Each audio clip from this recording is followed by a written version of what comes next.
What's going on, squad? So we're going to get right into it here, and we are covering my new leg day program. So I'm getting started with the sissy squat, and I want to tell you guys about the modalities and the set rep scheme and everything. So as you see me here dying, I'm going to explain it while we're going through. So it's 6x6 for the first three exercises, and they are the sissy squat, a variation of squat, the 6x6 seated calf raise, and then you have the 6x6 leg curl, the custom setup where you have the hooks attached to the ankles. Now, if you don't know where to get those, I have a link in my Amazon link in the description below.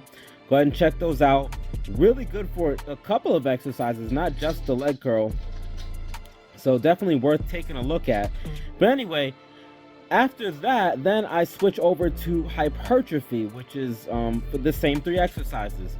The sissy squat, the seated calf raise, and the custom leg curl.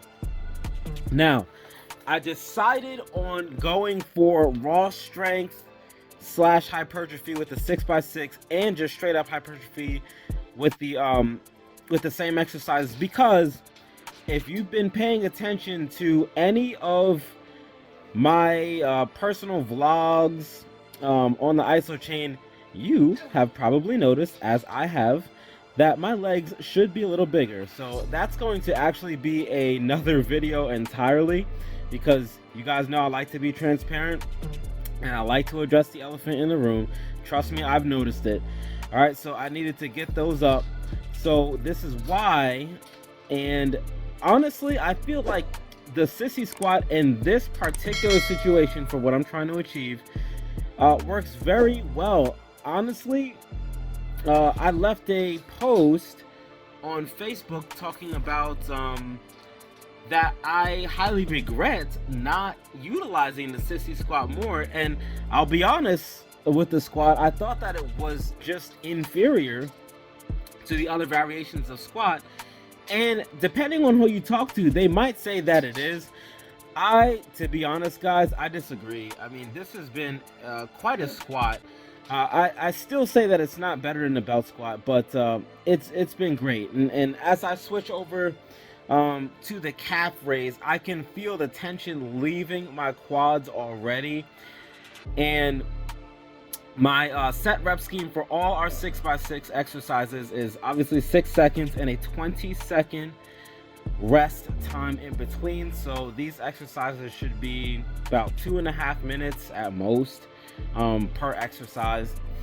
Pretty rapid fire, as this is a program that I do once per week.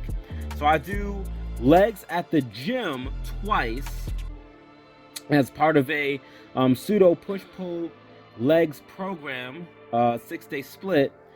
Only I add a third day. I'm sorry, it's not a 6-day split. It's a 5-day split. That's why it's a pseudo push-pull legs.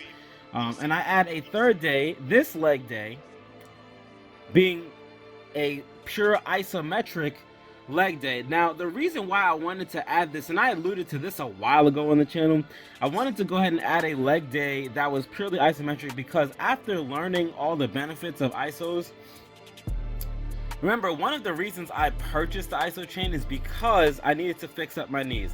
Now, my knees have been fine. I really haven't had any issues ever since those initial first 5 months. And that still holds true to this day. I was a little worried about starting up my Insanity program with all the plyometrics and hopping around, and it's still holding up. I am fine, you know. I thought it would come back a little bit, and it just hasn't. And I've been staying on my my leg workouts with my traditional 1x6 program that I do every other day. Now, when it comes to this Isochain workout, I do not do my 1x6 in the same day. This totally counts for my Isochain work for the day. So I don't go ahead and do either the upper or lower split on top of this leg day program. And I'm sure, as you're seeing already, the angle could be better for this calf raise here. But as you're seeing, it is demanding, guys. Like, doing a 6x6 is demanding. So I found that this works really well for me. going back to the squat real quick, and I'm going to go back into the calf as we switch into the leg curl. My knees have been feeling so good, even better than they already were. I feel pressure in the knee when I do the sissy squat more than any other squat variation that I've performed so far, even more than the split squat with the single leg.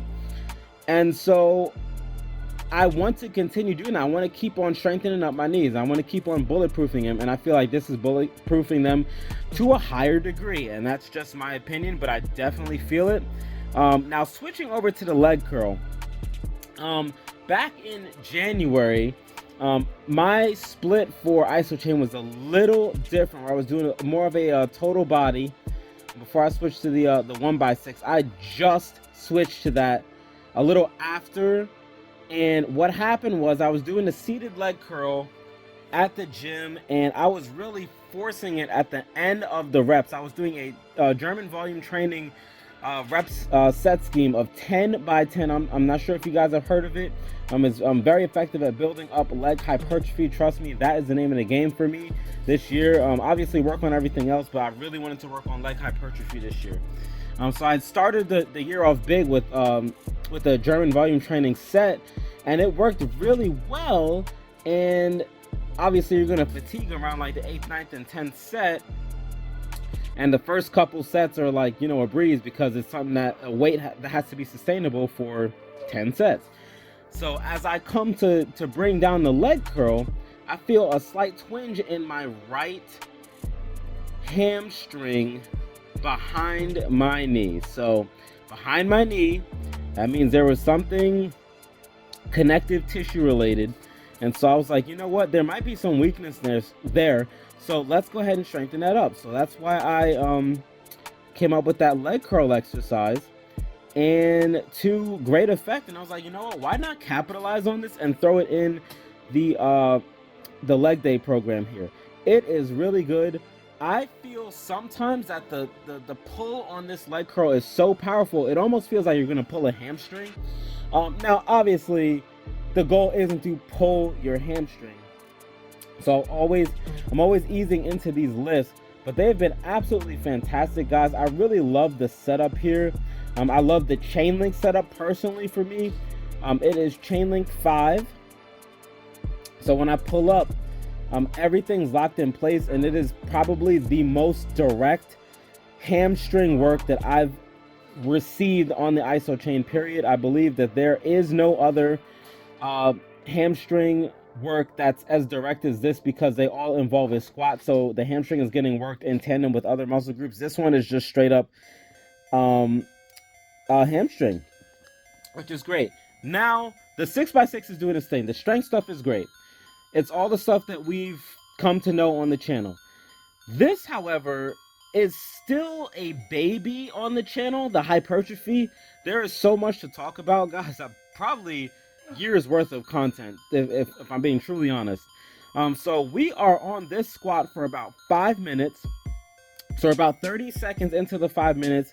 And as you can see, I am just failing. I'm supposed to be holding these sissy squats for 45 seconds. And I'm not going to let off. After I did the first set, I was like, maybe I should reduce it to 30 seconds to start the hypertrophy and work up to 45. And I was like, you know what? No, I'm just going to keep on doing it. And I'm going to work my muscular endurance up so that it can handle it. So it just won't be able to at first, which is fine. And then over time, it will be able to. Guys, that knee pressure is so direct here, even more so. I'm sure that you see my knee shaking on the... it was shaking on the first one, but it is very visible on the second and third sets for these hypertrophy sissy squats. I feel like it's a lot more difficult to really engage and hold the right amount of force for these hypertrophy lifts. Not all of them, but I feel like this one was, and it could just be because of my just direct weakness in the quadricep. And so, you know, I'm just like, all right, I'll just take it with a grain of salt, and this is just my fitness level right now, and I'm going to increase it As long as I stay consistent, that's fine. But I'm telling you, I couldn't even hold it for more than 15 seconds at first. And like when I ripped into the 6-second contractions, I'm pulling, high 500s, in some cases low 6s. And here I'm just like, okay, well, remember, we have to take 60 to 85% of your max and hold that for 30 to 45 seconds. So me being hard-headed as I am, of course I don't take the 60% in 30 seconds. I go for the the 45 seconds and 85%. And honestly, guys, it wouldn't have mattered if I picked the 30 seconds and 60%. I still wouldn't have been able to hold it for that long. So either way, I'll still have to work up to holding the contraction for as long as I need to. But I will say that performing this lift is one of the most intense burns I've felt on the quadriceps in a long time. When I do the belt squat, do I feel it in my quads? Yes. Do I feel it in my knees? Yes. I also feel it in my hamstrings. Not so much the glutes, just a tiny bit. But nothing like this. And it's, again, this is just my personal opinion. I'm not trying to hype up the sissy squat so that you add it in your program. I'm truly just sharing my experience with you guys. But I really like this. I really like the challenge.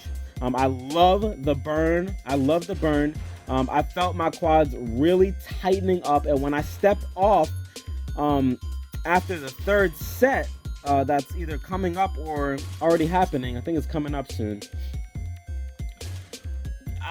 They were just shot. I mean, absolutely shot. And I had done the hypertrophy one after a round of insanity, which actually, in my opinion, was stupid.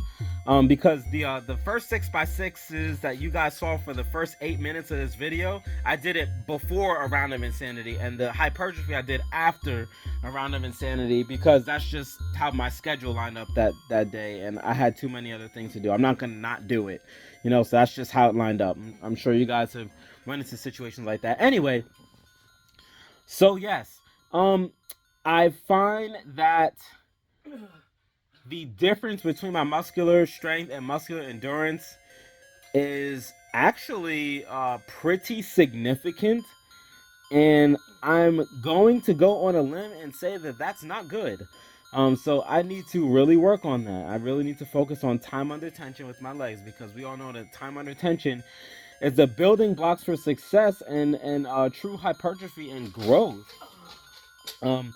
So that's what I'm truly here to work on. So you guys are going to see a difference, and I'll be posting a before and after on the fourth iteration of this cycle, just to show you guys what 30 days of this is going to do. Now, there's something to keep in mind as well as you switch over to the hypertrophy calf raise, is that I'm also doing 2 other days at the gym of legs, like I said, and the exercises, a lot of them are calves, because I really need to focus on my calves. The goal for this year is to bring my calf measurement up to my arm measurement, flexed. So my arm measurement flex is about 16 and something inches. I think it's 16 and a half. So my calves, my left one is 14 and a half and my right one is 15. So my goal is to bring them up about pretty much 1.5 inches to 2 inches. So it's gonna be a little bit, and that's okay. That's why I'm doing all this calf work, and that's why you can see me holding the calf raise for so long. It's 3 sets of 45 seconds at 85%. For the first set, I was able to do about 3/4 of it, and then it failed miserably. My average numbers are absolutely terrible here, but I know that it'll get better in time. On top of that, I just did a round of insanity, but I'm doing calves 4 to 5 times a week, and I know that a lot of us would argue, well, they need time to rest, and I really just disagree, because honestly, I probably wasn't giving them enough attention. It was mainly a 3 sets of 15 to 20 rep scheme in the weight room. Definitely not a 3 sets of 10. That is just not enough to stimulate a hypertrophic response for the calves, as we're on them all the time. So we really need to kick them into high gear. So I do calves, and pretty much if they're not sore that day, I do them. I do them. Nothing crazy, but enough where when I finish that set, whether dynamic or isometric, I feel them. That's the point. All right, so you know the second round here, I don't really hold it for. I don't really hold the max. My max and what I actually did are on the screen for you guys to see. And you know, unfortunately, I wasn't able to hold it. And I was like, you know what? This is why they don't look the way that you want them to. Because when we were talking about what's required in the isometric manual, this is great to hit those type 2 fast twitch muscle fibers, but you have to do it right and you have to be consistent, and the load has to be enough. This is where seeing the number on the display does wonders versus just it being a big question mark. So does this run into issues with the other 2 leg days in the weight room? The answer is no, primarily because of the Fen effect, but also you know, just the quick recovery time as well, the strengthening, how I set up the week for sure. So I do my first leg day on Monday and my last leg day on Friday, and I actually do this leg day on Wednesday. So normally that wouldn't be enough time, but actually it works out to be great. I actually feel more refreshed for the third leg day, which is the dynamic one. On Friday, I feel like this actually opens up a unique split using the Isochain, and I really do like this setup. Now, we're gonna switch into the hypertrophy leg curl next. So just something to bring up before that.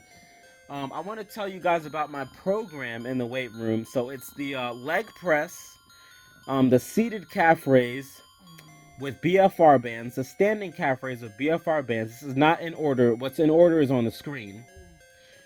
The leg extension BFR, the leg curl BFR. And we'll cover BFR in a later video, so it's a fantastic training device. The glute drive, because my glutes are weak, and that's part of my back problem. And 2 rounds of lunges. The first being traditional step lunges, and the second being Bulgarian split squat, or pretty much split squat on the bench. Both the lunge sets are 4 sets, and I feel that works pretty well for me. The weights are now at a stage where they need to go up so that they match the intensity of this leg day, because this leg day, while it takes the least amount of time, in my opinion, is even more intense. And that's saying something, considering my leg press is over 800 pounds right now. And not that that's a flex, I've done over 1,000, but right now I'm really focused on getting as deep as possible. Really hitting up 90 degree and potentially above to really just completely destroy my quadriceps. It's mainly about quadriceps. My hamstrings have been pretty good for development, especially in the hypertrophy. You can see my hamstrings really start to come down now. But my quadriceps are stubborn. They have grown though from last year. They definitely have, after starting from, it feels like almost 0, with a 20-inch diameter for my quad. I mean, that is just absolutely sad.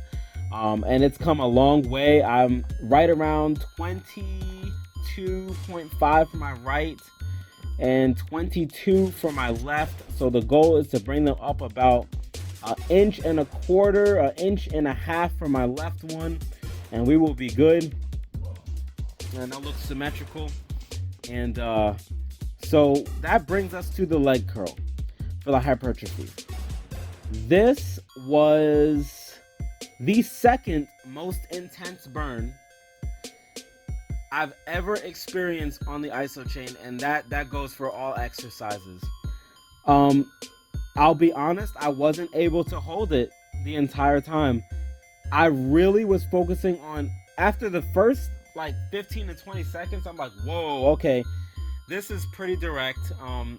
I'm really getting exposed here, and realizing that my muscular endurance is absolutely awful. Now it's getting better, of course. You know, if it was it wasn't a 0 out of 10. I'd say it's like a 2 out of 10. Through the course of training, I would say I've brought it up to about a 3.5. Still got some ways to go. It's great at force production. That's great. That's actually what I got the Isochain for. But as far as just straight muscular endurance, man, it's absolutely terrible. Another reason I wanted to get into the Insanity program to supplement all the training I'm doing, and that includes the Isochain training, to really just cover all areas. Now, over time, I feel like this is going to end up being my best leg lift because hamstrings have always just been an easy gain for me over the years. I have been able to max out the prone leg curl at pretty much any gym that I go to, the one where you're on your stomach and you bring it all the way back. Remember, I focused on power for so many years, and that was the first leg machine that I maxed, is the leg curl. The quadricep one for the leg extension, usually they max around 300. Your typical Planet Fitness in America, for the international watchers in the squad, is usually 300, and that came second, and I maxed that out. And these are both instances that have happened years ago, but I do remember hitting the hamstrings first. And while I didn't really focus too much on time under tension, I was just focusing on flinging it, and not with poor form. I mean, I used my hands to pull myself into the pad so that I'm not rocking, and that is totally 100% leg power. It totally worked, but there was a lack in hypertrophy because even though the strength was there, the factor that's needed for a hypertrophy response wasn't. So hence these odd situations where, you know, I stack up the leg press, even situations where I've stacked up a barbell squat, and when I get to the bottom, I'm able to explode back, but I don't really get the gains that I was looking for in the size department, but the strength was able to lift it up. It's a very, I wouldn't say unique situation, but to be honest, it's a situation I really didn't want to be in. I was hoping to get both. But anyway, that's why we're adding this third leg day. It is pretty much all about leg hypertrophy, what I'm doing, and a goal, and actually a video that I'm going to drop later on, and pretty soon actually, and it's not going to be too long after this one drops, is chasing what's called the golden ratio. Alright guys, so I hope that you enjoyed this. I hope that you found value. And we will see you in the next video. Peace.